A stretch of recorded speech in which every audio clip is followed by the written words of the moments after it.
देखो अभी लैंग्वेजेस के इन दो वीडियोस को देखने के बाद आपको ये तो पता चल गया होगा कि मिड टर्म्स की प्रिपरेशन किस प्रकार से हो रही होगी, बट लैंग्वेजेस में ही इंग्लिश की प्रिपरेशन की बात करूं तो ये प्रिपरेशन आपके लिए थोड़ा सा चैलेंजिंग रहेगा। क्यों चैलेंजिंग रहेगा और कैसे इस चीज को टैकल करें वो मैं आपको आज के वीडियो में बताऊंगा। नमस्कार दोस्तों, मैं सौरभ एडुकाता में आप सबका स्वागत करता हूं और आज के वीडियो में हम लोग जानेंगे कि ये चैलेंजिंग इंग्लिश का प्रिपरेशन क्या हम लोग 5 दिन में कवर कर पाएंगे या कुछ एक्स्ट्रा दिनों की जरूरत होगी। और वीडियो की शुरुआत एक लाइक से करेंगे जहां पर आपको कमेंट भी करके बताना है कि इस इंग्लिश के प्रिपरेशन में ऐसे कौन सी चीज है जिसमें टाइम कंजम्पशन आपका ज्यादा हो सकता है। तो सबसे पहले तो एक चीज जान लो, ये जो मेथड में प्रिपरेशन को बता रहा हूं मिड टर्म एग्जाम्स के लिए लैंग्वेजेस का, ये 4-5 दिन का प्रिपरेशन ये 100% एफिशिएंट हर बार नहीं होगा। अभी मिड टर्म एग्जाम से जिसकी डिफिकल्टी लेवल थोड़ी सी कम होती है इसलिए प्रैक्टिकली अचीवेबल हो सकता है, but this same case of scenario आपके प्री बोर्ड्स और बोर्ड्स में फॉलो नहीं होगा। वहां पे थोड़ा ज्यादा मेहनत करना पड़ेगा, थोड़ा ज्यादा टाइम देना पड़ेगा, थोड़ा ज्यादा प्रैक्टिस करना पड़ेगा। और इस वीडियो के प्रिपरेशन की बात करें तो डे 1 की शुरुआत हम लोग करेंगे ग्रामर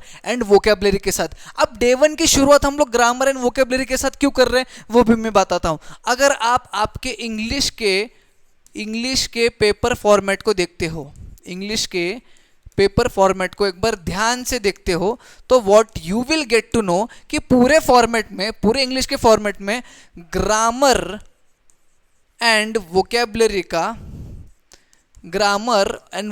का अच्छा खासा वेटेज इंक्लूड करा गया है। वाई? बिकॉज एक तो सेक्शन होता ही होता है लैंग्वेज स्टडी वाला, सबसे पहला सेक्शन होता है लैंग्वेज स्टडी वाला जहाँ पे ग्रामर वोकैबुलरी के बेस पे क्वेश्चंस पूछे जाते हैं। अगेन 3 लेवल के क्वेश्चंस होते हैं, एक सिंपल लेवल का होता है, उसके बाद एक होता है मिडिल लेवल का क्वेश्चंस, फिर उसके बाद होते हैं चैलेंजिंग लेवल के क्वेश्चंस। ठीक है, ये 3 लेवल के क्वेश्चंस के थ्रू तो आपको ग्रामर और वोकैबुलरी के क्वेश्चंस पूछे ही जाते हैं, बट अदर देन दिस भी अगर आप ध्यान से देखते हो फॉर्मेट को तो textual and non textual passages के जो क्वेश्चंस है, मतलब textual and non textual passages में जो क्वेश्चंस पूछे जाते हैं जहाँ पे पैसेज और उसके नीचे जो क्वेश्चंस दिए गए होते हैं उन क्वेश्चंस में भी कुछ क्वेश्चंस आपके ग्रामर एंड वोकैबुलरी पर बेस्ड होते हैं। इसीलिए ये सारे चीज़ों को जब आप कंबाइन करते हो तो you will get to know कि ग्रामर एंड वोकैबुलरी का थोड़ा सा वेटेज अच्छा खासा दिया गया है आपके पेपर फॉर्मेट में, और इस चीज़ को प्रिपेयर करना कंपैरेटिवली इजी है, मज़ेदार है, आप एंजॉय भी करोगे और आपका जो सिलेबस है वो कवर भी हो जाएगा। अब सिलेबस की अगर बात करूँ तो कुल मिला के 20 to 21 टॉपिक्स आपके हैं ग्रामर एंड वोकैबुलरी के जिसको आपको प्रिपेयर करना है। अगेन ये 20-21 टॉपिक्स, नंबर ऑफ टॉपिक्स देख के आपको डरना नहीं है, बहुत आसान टॉपिक्स है। प्रिपरेशन कैसा करना है वो भी मैं आपको अभी शॉर्ट में बताता हूं। अब जैसे कि मैंने 2 वीडियोस में, मराठी और हिंदी की वीडियोस में कुछ बुक को रिकमेंड किया था, किसी बुक को रिकमेंड किया था, उसी बुक को मैं यहां पर भी रिकमेंड करूंगा। सबसे पहले दैट बुक इज नवनीत का डाइजेस्ट। ठीक है, मैं इसका पेड प्रमोशन नहीं कर रहा हूँ, this is my general suggestion जो मेरे एक्सपीरियंस की मदद से मैं आपको बता रहा हूँ। ये एक ऑल इन वन बुक है जिसमें मल्टीटास्किंग आप कर सकते हो, पूरा इंग्लिश का प्रिपरेशन इस बुक की मदद से हो सकता है। To be specific mid term का तो हो ही सकता है। ठीक है, अब इस बुक से क्या करना है ना, आपके जितने भी ग्रामर के 20-21 टॉपिक्स मैं आपको बता रहा हूँ, ये 20-21 टॉपिक्स तो आपको यूट्यूब पे भी मिल जाएंगे और आपको गूगल के आर्टिकल्स में भी मिल जाएंगे, बट यूट्यूब पे अगर 20-21 टॉपिक्स को समझने के लिए वीडियोज देखते हो तो बहुत ज़्यादा टाइम चले जाएगा, उतना टाइम हमारे पास अवेलेबल नहीं है। And the same way YouTube पे आपका डिस्ट्रैक्शन भी बहुत होता है, अगेन गूगल के आर्टिकल्स पढ़ोगे वहां पे भी डिस्ट्रैक्शन होगा, तो व्हाट आई वुड सजेस्ट कि बुक रेफर करो, ये बुक आपको आगे भी काम आएगा। अब इस बुक में क्या है ना कि सारे टेक्स्ट जितने भी टॉपिक्स मैंने बताया है सारे टॉपिक्स का एक्सप्लेनेशन दिया है। ठीक है, एकदम सिंपल वे में। ठीक है, कुछ इस प्रकार से सिंपल वे में एक्सप्लेनेशन दिया है सबसे पहले चीज। ठीक है, उसके बाद एक्सप्लेनेशन को पढ़ने के बाद आपको पता चलेगा कि वो टॉपिक एक्चुअली कहना क्या चाह रहा है। एक बार टॉपिक क्या कह रहा है ये समझ में आ गया ना, तो उसके कुछ सॉल्व्ड क्वेश्चंस या फिर सॉल्व्ड एग्जांपल्स उसी के नीचे उन्होंने दिए गए होते हैं। अब इन सॉल्व्ड एग्जांपल्स को जब आप पढ़ोगे, जब आप एक बार गो थ्रू करोगे, जब आप उनको एनालाइज करोगे, you will get to know कि इस पर्टिकुलर टॉपिक का ये क्वेश्चन किस तरह से हमें सॉल्व करना होता है, ये आपको समझ में आ जाएगा। जब आपको सारी चीजें दिमाग में क्रिस्टल क्लियर हो जाती है तब आपको टेस्ट करने के लिए, आपको प्रैक्टिस करने के लिए कुछ अनसॉल्व्ड क्वेश्चंस भी दिए गए होते हैं जिसको आप प्रैक्टिस कर सकते हो। अनसॉल्व्ड क्वेश्चंस दिए गए होते हैं, तो ये अनसॉल्व्ड क्वेश्चंस को जब आप प्रैक्टिस करोगे तब जाके हम लोग कह सकते हैं कि वो पर्टिकुलर ग्रामर का टॉपिक आपका कवर हो चुका है। और इसी प्रकार से 20 से 21 टॉपिक्स आपको जो है वो कवर करनी है। अब जो टाइम कंजम्पशन होगा 20 से 21 टॉपिक कवर करने के लिए, वो हालांकि 4 घंटे नहीं होगा, 4 घंटे से ज़्यादा का समय चाहिए होगा। तो अप्रोक्सीमेटली 6 से 7 घंटे का समय आपको लगेगा ग्रामर को परफेक्ट करने के लिए, ठीक है। अब एक दिन में तो नहीं होगा, क्योंकि हम लोग एक दिन 4 घंटे पढ़ रहे थे, तो लगभग 1.5 दिन का समय हमें इसको देना है। कितने दिन का समय देना है? 1.5 डे का समय हमें देना है। कितना ही समय क्यों ना देना पड़े, बट ग्रामर वोकैबुलरी को परफेक्ट करना है, क्योंकि अभी मैंने आपको बताया वो बहुत ज़्यादा पार्ट जो है वो कवर कर रहा है आपके पेपर में। फिर बढ़ेंगे डे 2 की तरफ, और डे 2 में जो प्रिपरेशन हमारा रहेगा, जो हमने प्लान किया, that is textual passages and poetry. Now why textual passages and poetry on day 2, ये भी मैं आपको बताता हूँ। ये दोनों चीज़ें का जो कंटेंट है, ये दोनों चीज़ों का कंटेंट जो है वो आपके टेक्स्ट बुक में ही दिया होता है। और टेक्स्ट बुक में जितने भी टॉपिक्स दिए गए हैं वो स्कूल में, ट्यूशन में कहीं ना कहीं आपने एक बार तो पढ़ा होगा, यानी कि एक बार तो आपके कानों में, आपके दिमाग में वो चीज़ गई होगी। इसलिए उसी चीज़ को हम लोग एक बार निकालेंगे, पढ़ेंगे, रिवाइज करेंगे और फिर आगे बढ़ेंगे। अब टेक्सचुअल पैसेजेस एंड पोएट्री में जो भी क्वेश्चंस आपके एग्जाम्स में पूछे जाएंगे ना, वो 3 ही टाइप के होंगे, ठीक है। सबसे पहला टाइप का जो क्वेश्चन पूछा जाएगा, that will be activity based question, ठीक है। एक्टिविटी बेस्ड क्वेश्चन जो कि पैसेज पे ही बेस्ड होगा, और उसी के साथ उसी के नीचे ग्रामर एंड वोकैबुलरी के बेस्ड क्वेश्चंस भी होते हैं, ठीक है। ग्रामर प्लस वोकैबुलरी के बेस्ड क्वेश्चंस भी होते हैं उसी एक्टिविटी बेस्ड के नीचे। ये एक फॉर्मेट है, ये एक टाइप ऑफ क्वेश्चन है जो पूछा ही जाता है टेक्सचुअल पैसेज एंड पोएट्री में। दूसरी चीज़, मतलब दूसरा टाइप ऑफ क्वेश्चन जो पूछा जाएगा, that will be personal response type of question, ठीक है। जहाँ पे कुछ क्वेश्चंस आपको पूछेंगे, जहाँ पे आपको अपना पर्सनल रिस्पॉन्स देना है, अपना पॉइंट ऑफ व्यू देना है उस पर्टिकुलर क्वेश्चन में। आपका पॉइंट ऑफ व्यू देना है, यानी कि वो जो चीज़ दी, ये पैसेज या फिर पोएट्री या फिर पोयम जो भी दिया है उसको समझना जरूरी है। तो ये सेकेंड टाइप ऑफ क्वेश्चन हो गया। और तीसरा टाइप ऑफ क्वेश्चन आता है एप्रिसिएशन, ठीक है। अब ये जो एप्रिसिएशन है, ये पोयम का एप्रिसिएशन होता है, ठीक है। ये पोएट्री में पूछा जाएगा, पोयम का एप्रिसिएशन आपको करना होता है। ये तो पता चल गया, ठीक है। अब प्रिपरेशन की अगर बात करें तो अगेन मैंने आपको कहा था कौन सी बुक को यूज करना है, उसी बुक को अगर मैं रेफर करता हूं तो उसी बुक में जितने भी चैप्टर्स प्लस जितने भी पोयम्स आपके सिलेबस में दिए गए हैं, सारे चैप्टर्स और पोयम्स उसमें इंक्लूडेड है। और सारे चैप्टर्स और पोयम्स के पीछे कुछ क्वेश्चंस दिए हैं। ये क्वेश्चंस उसी फॉर्मेट में दिए गए हैं जिस फॉर्मेट में आपको एग्जाम्स में क्वेश्चंस पूछे जाते हैं। जैसे कि एग्जाम्स में क्वेश्चंस इस प्रकार से इस फॉर्मेट में पूछे जाते हैं, पैसेजेस के इस प्रकार से और पोयम्स के इस प्रकार से। अब उसी सिमिलर पैटर्न में आपको इस बुक में क्वेश्चंस अवेलेबल है प्रैक्टिस करने के लिए। चैप्टर्स के पीछे कुछ इस प्रकार से है और पोयम्स के पीछे कुछ इस प्रकार से है। अब जब इन क्वेश्चंस को प्रैक्टिस करोगे ना, तो टेक्सचुअल पैसेजेस और पोएट्री में आप एक्सेल करोगे और इसमें बढ़िया मार्क्स आपके कंफर्म हो जाएंगे। Is that clear for you? तो हर एक चैप्टर और हर एक पोयम के बेस पे 2 से 3 सेट ऑफ क्वेश्चंस, 2 से 3 सेट ऑफ क्वेश्चंस आपको प्रिपेयर करने हैं ताकि आपका ये 2 चीज परफेक्ट हो सके, ठीक है। जिसमें अगर मैं इस एप्रिसिएशन की बात करूँ ना, तो एप्रिसिएशन का अलग सा प्रैक्टिस आपको करना पड़ेगा।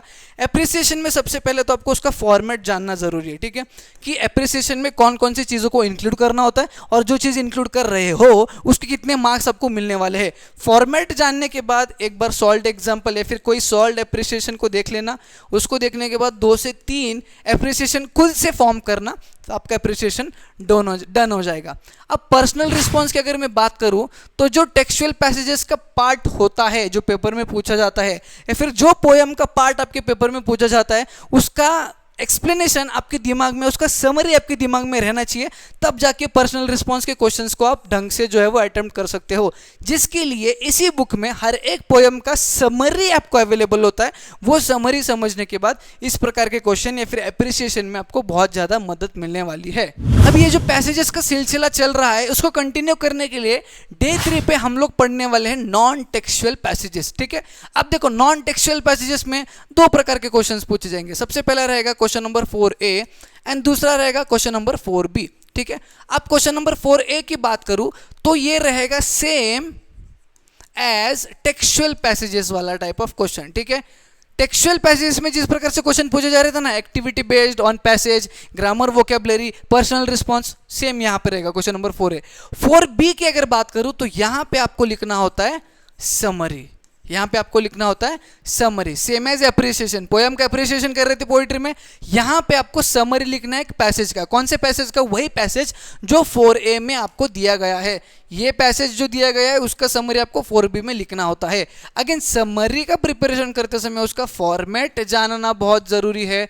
उसका फॉर्मेट जानने के बाद वो किस प्रकार से लिखा जा रहा है आपको एक सॉल्ड एग्जांपल देखना पड़ेगा, उसको देख के एक बार लिखना पड़ेगा। समझने के बाद फिर 2 से 3 अगेन समरी राइटिंग के क्वेश्चंस को 2 से 3 समरी राइटिंग के क्वेश्चंस को प्रैक्टिस करेंगे। Is that clear for you? Summary writing तो हो गया। अब इन क्वेश्चंस की अगर बात करूं तो ये नॉन टेक्सुअल पैसेजेस का अलग सा सेक्शन दिया गया है इस बुक में, जिसमें यहां पर जिस प्रकार के क्वेश्चंस पूछे जा रहे हैं उसी प्रकार के कुछ एग्जांपल्स, कुछ क्वेश्चंस उस सेक्शन में दिए गए हैं।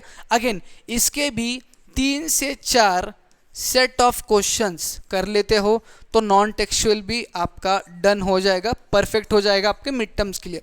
अब ये सारी चीजें करने के बाद भी लगभग 1 घंटा आपको सेव करना है डे 3 में, और उस दिन का 1 घंटा जो आप सेव करोगे वो आपको इन्वेस्ट करना है राइटिंग स्किल के लेटर राइटिंग में। वाई? बिकॉज राइटिंग स्किल काफ़ी बड़ा है तो उसका कुछ पार्ट हम लोग डे 3 पे ही कवर करेंगे। लेटर राइटिंग में इन्वेस्ट करेंगे जहां पर हम लोग करेंगे प्रिपेयर फॉर्मल लेटर। अगेन वही रीज़न है, हमने लैंग्वेजेस में तीनों लैंग्वेजेस में देखा है, मराठी में भी औपचारिक फॉर्मल देखा, हिंदी में भी औपचारिक यानी फॉर्मल ही अटेम्प्ट करने वाले, और लेटर राइटिंग इंग्लिश में भी फॉर्मल ही अटेम्प्ट करेंगे क्योंकि उसका एक फॉर्मेट है, उस फॉर्मेट के हिसाब से मार्क्स मिलते हैं और उस फॉर्मेट के हिसाब से लिखना थोड़ा सा ईजी है कंपेरेटिवली इनफॉर्मल से। ठीक है, तो लेटर राइटिंग की प्रैक्टिस हम लोग करेंगे, लेटर राइटिंग की प्रिपरेशन हम लोग करेंगे डे 3 में, जो 1 घंटा हमने सेव किया था, जिसमें व्हाट आई एम एक्सपेक्टिंग इसकी 3 to 5 एग्जाम्पल्स को या फिर 3 to 5 लेटर राइटिंग को आप प्रैक्टिस करोगे। Is that clear for you? और वही आखिरी में डे 4 एंड डे 5 की बात करें तो यहाँ पे बचा हुआ राइटिंग स्किल को हम लोग कवर करने वाले हैं। अब देखो, सबसे पहले राइटिंग स्किल बहुत बड़ा है आपके सिलेबस में, यानी कि बहुत सारे टॉपिक्स अवेलेबल है। अब राइटिंग स्किल जो इंग्लिश में आप लिखोगे, मतलब इंग्लिश में जो प्रिपेयर करने वाले हो, इंग्लिश का राइटिंग स्किल कंपेरेटिवली थोड़ा सा डिफिकल्ट आपको लग सकता है क्योंकि इसमें हर एक राइटिंग स्किल का फॉर्मेट दिया है और उस फॉर्मेट को फॉलो करना थोड़ा सा डिफिकल्ट हो सकता है आपके लिए, जिसमें 2 स्टेप्स आपको करने हैं। ठीक है, सबसे पहले तो सिलेक्शन ऑफ द टॉपिक। ठीक है, सिलेक्शन ऑफ द टॉपिक, जहाँ पे कुछ टॉपिक्स है आपके सिलेबस में, कुछ के ऑप्शंस अवेलेबल है, जो भी ऑप्शंस अवेलेबल है सारे फाइनल टॉपिक्स को आपको फाइनलाइज करना है। जैसे मैंने हिंदी में आपको बताया था 5 टॉपिक जिसको आपको करना ही करना है, वैसे मैं इंग्लिश में नहीं बता सकता क्योंकि हर एक स्टूडेंट की इंग्लिश में चॉइस जो है वो अलग अलग हो सकती है। इसलिए सबसे पहले आपको टॉपिक्स को सिलेक्शन करना है, उनको फाइनलाइज करना है कि हाँ भाई ये 4 टॉपिक या फिर ये 5 टॉपिक में प्रिपेयर करने वाला हूँ और इन्हीं को एग्जाम में लिखने वाला हूँ। ठीक है, जब आप उनको सिलेक्ट कर लोगे, फाइनल कर लोगे, तब उन्हें प्रिपेयर करना है। ठीक है, अब प्रिपेयर करने के लिए भी 2 स्टेप्स है। सबसे पहला स्टेप तो उन्हें समझना है। ठीक है, उन्हें अंडरस्टैंड करना है, जिसमें उसका फॉर्मेट सबसे इंपॉर्टेंट आपको समझना है। ठीक है, हर एक अलग अलग टॉपिक का अलग अलग फॉर्मेट है और अलग अलग फॉर्मेट का अलग अलग मार्किंग स्कीम है, यानी कि अलग अलग तरह से मार्क्स आपको मिलने वाले हैं, तो उसको अंडरस्टैंड करना बहुत ज़रूरी है। और एक बार आप समझ लेते हो कि कैसा लिखना है, कौन सी चीज़ इंक्लूड करनी है, कौन सी चीज़ इंक्लूड नहीं करनी है, तो again what I would suggest कि 2 से 3 एग्जाम्पल्स ऑफ ईच टॉपिक आपको प्रैक्टिस करनी ही करनी है। जब ये चीज़ आप सिंसियरली फॉलो करोगे, जो चीज़ मैं आपको बता रहा हूँ, तब आपको पता चलेगा कि आपका परफॉर्मेंस लैंग्वेजेस में ऑटोमेटिकली बढ़ता जा रहा है। ध्यान रखना, सिंसियरली फॉलो करना है। ये चीज़ करते करते आपका राइटिंग स्किल जो है वो कवर हो जाएगा। हाँ, मैं ये मानता हूँ कि 4th डे पे एक ही दिन में सारे टॉपिक्स का प्रिपरेशन नहीं होगा, तो डे 5 जो है हमने बफर के लिए रखा है, जहाँ पे शुरुआती का डे 1 में जो ग्रामर के लिए एक्स्ट्रा टाइम जा रहा था वो 2 घंटे, और यहाँ के 1-2 घंटे जो एक्स्ट्रा मिलेंगे वो हम लोग राइटिंग मतलब डे 5 को यूटिलाइज करने के लिए रखेंगे। ठीक है, तो डे 5 पे हमारा बचा हुआ ग्रामर जो 2 घंटे का बचा हुआ था वो, और बचा हुआ राइटिंग स्किल, ये 2 चीज़ हम लोग अगर रखते हैं तो हमारा इंग्लिश का प्रिपरेशन मिड टर्म्स के लिए हम लोग कंप्लीट कर रहे होंगे। That's all for today's video. यही था फॉर्मेट, जिस फॉर्मेट में अगले 5 से ज़्यादा 6 दिनों में आपका इंग्लिश का preparation for mid terms complete हो जाएगा। अब मुझे पता है आपको ये वीडियो पसंद आया, तो आपका काम बनता है ये वीडियो अभी अपने दोस्तों में शेयर करना है, नहीं हो तो एक लाइक जरूर करना है, चैनल को सब्सक्राइब जरूर करके जाना है। हम मिलेंगे न्यू वीडियो में।